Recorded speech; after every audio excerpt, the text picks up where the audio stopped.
Hey everyone, this is KartoCrack and welcome to a new episode of KartoCraft. In this episode I will mainly be discussing a few smaller changes I have done to my base. First off, we'll start right here. As you can see, I have now put in these lapis blocks because these used to be leaves, but apparently leaves are not recognized as a safe spawning place. So I had a very fancy bedroom, but it was not acting as a spawning pad. So I had to replace that with just normal solid blocks. And of course I chose lapis. Also, this corridor we built last time, and this one I have added. So it's now a bit more symmetrical. Of course they are not finished yet, but I'll have to fight with the ocean some more, and I'm not really in the mood for that. So we have a bit more symmetry here, a lot more that needs to be done still. Some time ago I have also made some changes to my farm, because it wasn't working. Actually it was working really badly. So I'll take you there now. Here. This is all the same, nothing changed here, but this is where things have changed. It used to be too high, but now it's 3 high, because I discovered that plants need 1 block of air above them to grow.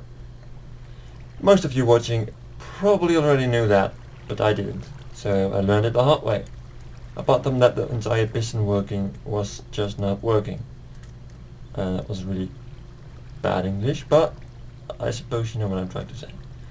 So that's what I've changed here, and gave the entire thing some more thought. I am actually going to attempt to make one of those clocks I was talking about, which means that I want to have this button, switch on the timer, that in turn will also switch off the water flow, so I won't have to pull the lever twice. So yeah, it's really just because I'm lazy. I'm going to do that using a it has a name, RS Norlatch or something like that. I'm really bad at remembering names, so pardon me.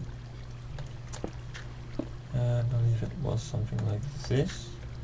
If it wasn't, we'll find out really soon.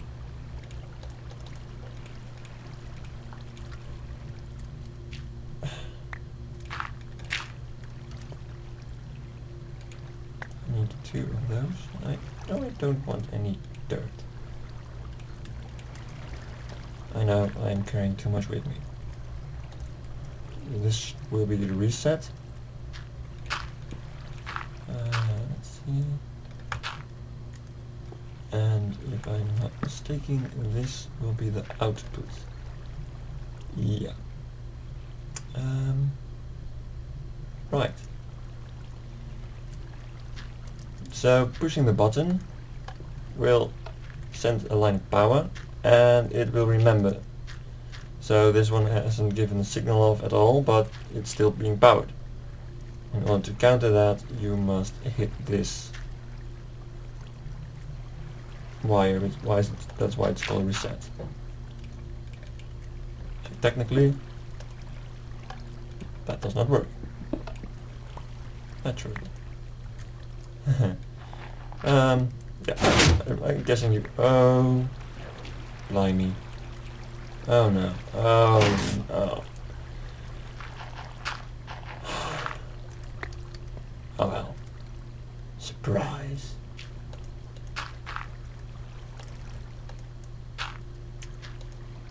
There we go. Button reset should work now. Yeah, it did. Anyway,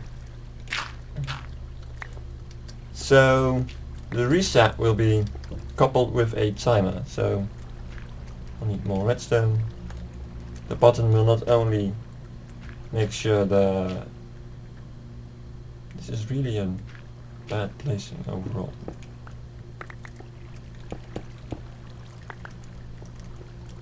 yeah, I'm a bit chaotic again.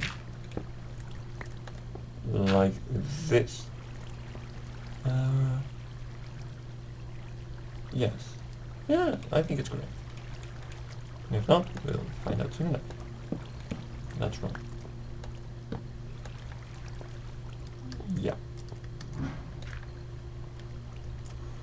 So this is the output. And it looks like it has to be inverted. Bummer. So yeah, actually accidentally breaking that wire made the entire left side of this farm drop.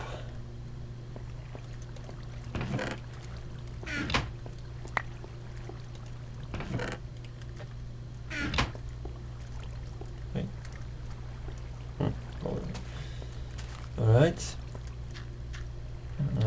So I still need to invert this signal. So I need no torch. Great.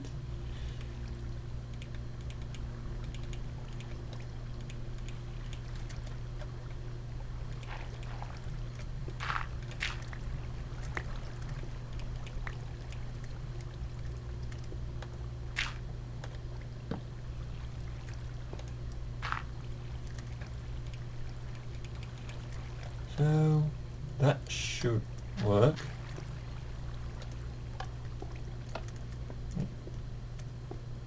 Yeah, that does. Great. Connecting it like this should reset it again. It doesn't.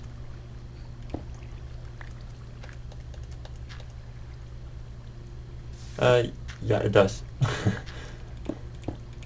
It works, but of course switching it all to the same thing will only make it go round and round. So I will need something to prevent that happening. Of course the easy thing to do, like that. Okay, that seems to work right now. So we need to make a delay long enough for everything that's upside to go flow down. And I need to end it here. I believe this thing is turned wrong. No. Well, in case you didn't notice, yeah, this is the first time I'm using a system like this. So that explains the absolute chaos.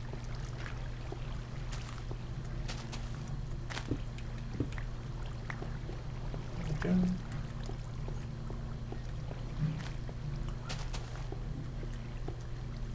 Oh, weird. And last time I believe I calculated that I would need about how many was it again? Calculated something like 10 seconds, so well, I'm just gonna see how far this will bring me.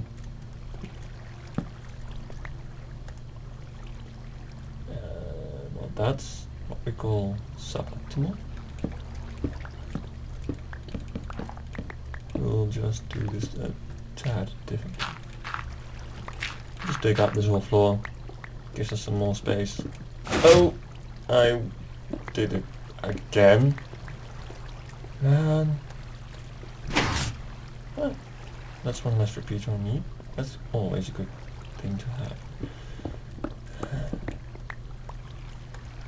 So yeah, I'm gonna dig this out and try something out. Alright, so I did that. Press the button. The pistons go down, the water goes, well, just flows over the fields.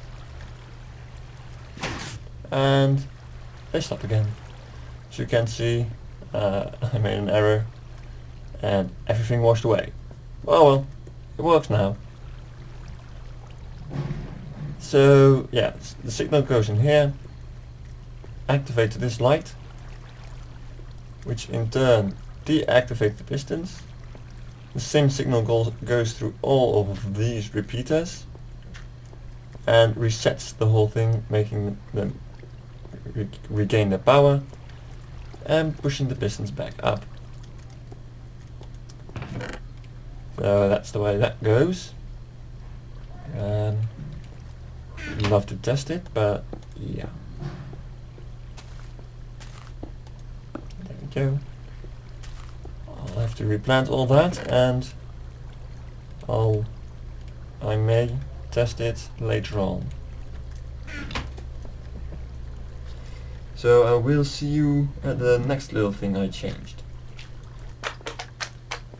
There we go, another little change, really minor, is I added another layer here to the entire, what do you call it, storage room.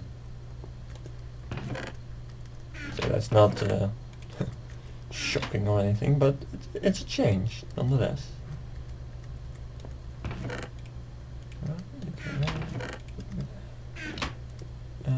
Still not over a box of dirt. And we will be going to something I have been saving up for quite some time now. Namely, the mob spawner. Oh, I also finished the double helix. That was the stairs I built a long time ago. And this is a new addition, the one I'm working on. One of the main reasons I wanted those chests gone over there. And yeah, it's finished. So you walk up, get to the surface. Oh, it's daylight for a change. And you get over here. A lot easier to hit from there with pearls. Now there's a huge platform. And this goes all the way down to the portal, as you may or may not see. Oh yeah, I also put some some glowing pumpkins in the trees. Of course, I have to do many more. I can see I skipped one over there. And that's the spawner. It has only 3 layers as of now. 1, 2, 3, I can't see them, but the 3. And it goes down there all the way to the black gate. I suppose you could call it that. And I'm going to add another layer. It's a really easy concept. It's actually completely the same as what Etho made. If you're not familiar with Etho, you should be. I think his channel is Etho's Lab.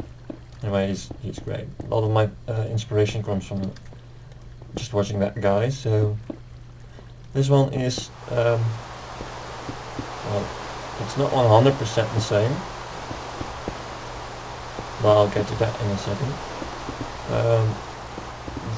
In case you haven't watched his tutorial on how to build this, I'm going to give a quick rundown on it. For the more detailed explanation, you should go to his channel, not mine. Well, what I'm building right now is the outer wall, so no real beauty there.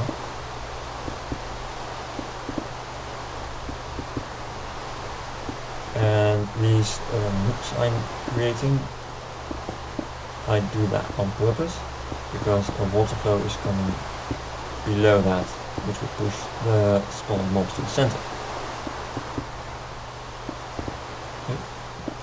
As I said, I'm just copying his design, so I'm not completely sure about every choice you made while you did that. Is it turning? It is. Anyway. This is the wall. Probably going to run color again. Still very much in doubt what to do with this tower, because it's going to be huge and sticking out of the water like a sore thumb.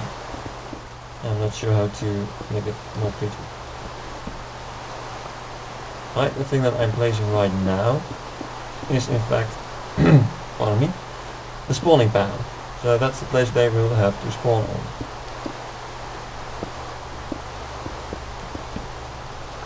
They're 3 by 3, too high, so once they get off they can get on again, and I'm not doing this very efficiently.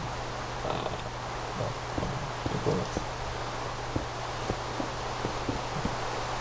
So I'll be fast forwarding this to the place where I have all the pads up. All the spawning pads are up now, as well as the wall and a basic outline for the roof. Next stop is actually adding the water. The best use for this, the easiest way to place water and stuff like this, is placing ice blocks. Because you can just stack a whole lot of them and fail horribly. Break them and get water. Well, as long as there's something solid underneath. And this is where my design is different from ether. I place ice blocks here, right at the place where they're supposed to drop into the depths and die. Why I do that is actually pretty simple. It's purely theoretical, so I have no idea if what I'm doing actually has any use whatsoever, but the idea behind it is that because of those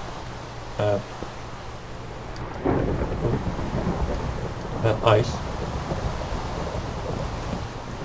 the mobs will slide in, and I know that they keep bobbing around and hardly ever touch the floor. However, there is a idle timer, which means that mobs stop moving after a certain amount of time and a certain amount of distance you are from them. So my theory was that once they go in idle, they will not be bobbing around in the water anymore. So they will hit the water and get a momentum from the water flow on the ice, and there won't be any accumulation of mobs on the edges. So that's the theory. I have no idea if it has any use. It might not. I don't know. But it looks fancy. So the half slabs are to prevent spiders from spawning, because if you want one tower where spiders spawn,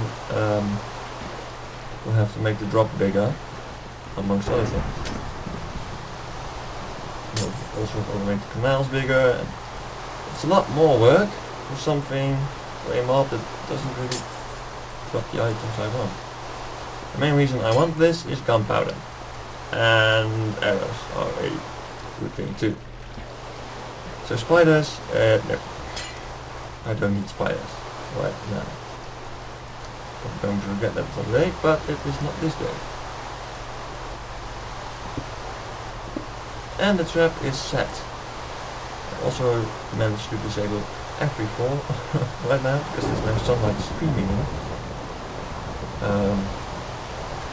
Just imagine sunlight streaming in. I missed. This is such a pain.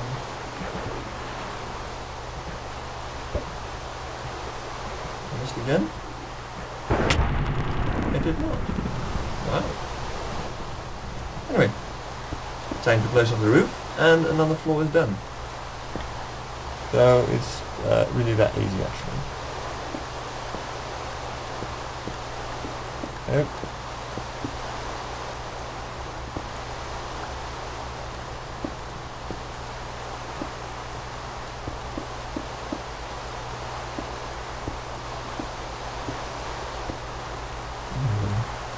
I hope I have enough color.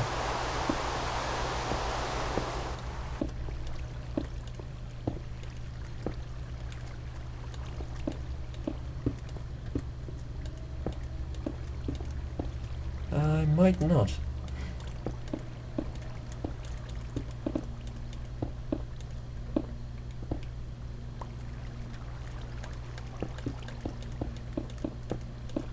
Mark the middle.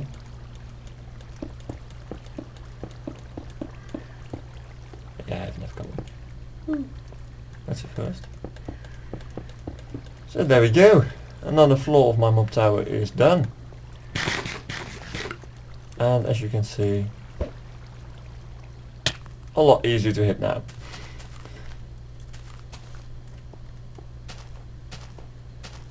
So, okay. Just going to check how long I'm already talking and see what we can do. I forgot to show you the bottom side of this entire tower. It's, yeah, if you look at it, they'll drop from way up there. You can't see it because I barred it up, and they'll drop down.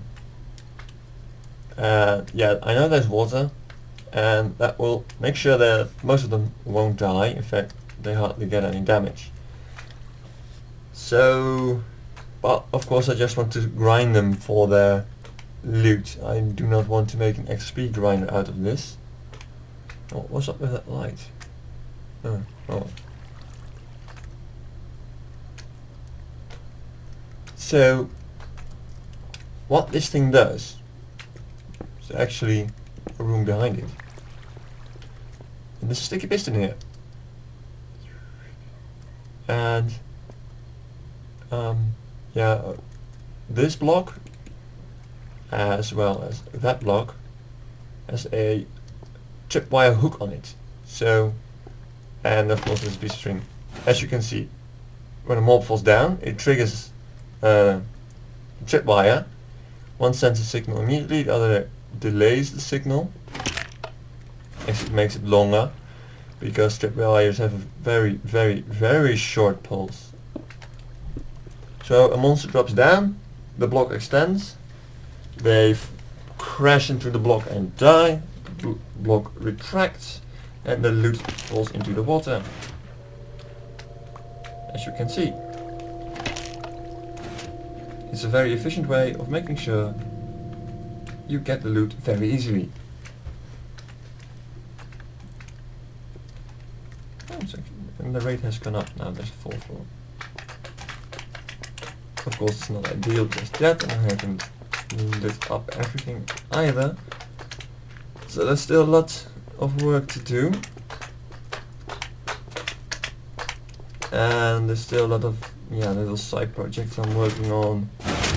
And that entire project of the mob tower grinding thing is actually something that I just keep adding when I feel like it.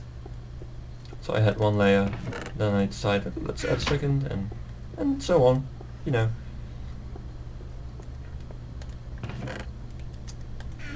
So yeah,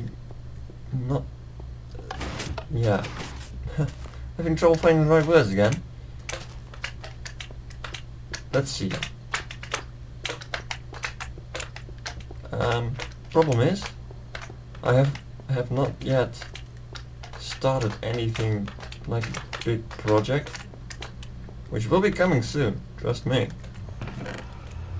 Because I still need a lot to do. I need a brewery, and I need a forge room, and more of that stuff. Not to mention the enchanting room. As well as a cow farm, and a sheep farm, and a chicken farm, and a cocoa farm, and a reed farm, and in the next batch, a potato farm, and a carrot farm, and this batch I also still need to produce a tree farm, and finish this floor, and there's a lot left to do. A really big amount of work left to do. So much in fact that I am not sure what to do. So when I get that all sorted out, I will make a new episode, and until then this will just be a smaller episode, I'm afraid. So I hope you enjoyed watching, and if you haven't, please tell me why, so I can improve, because I want to improve. And I hope to see you again next time. Thank you very much.